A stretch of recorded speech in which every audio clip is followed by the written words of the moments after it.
Yeni bir okula taşındık ve onun bahçe duvarında da işte böyle döküntüler var. Hep soruyorsunuz buralara bir şey çiziyorsunuz yasak değil mi diye. Elbette ki bunları yapabilmek için okul idaresinden izin alıyoruz. İzin verdikleri için teşekkür ediyorum. Bugün de çocuklardan biri bu kalemi verdi bana ve o gözü tamamlamamı istedi. Ben de hemen başlıyorum.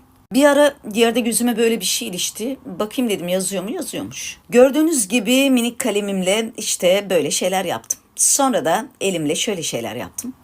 Biraz çocuklar dokundu, biraz ben bir şeyler yaptım. İşte böyle bir şey oldu.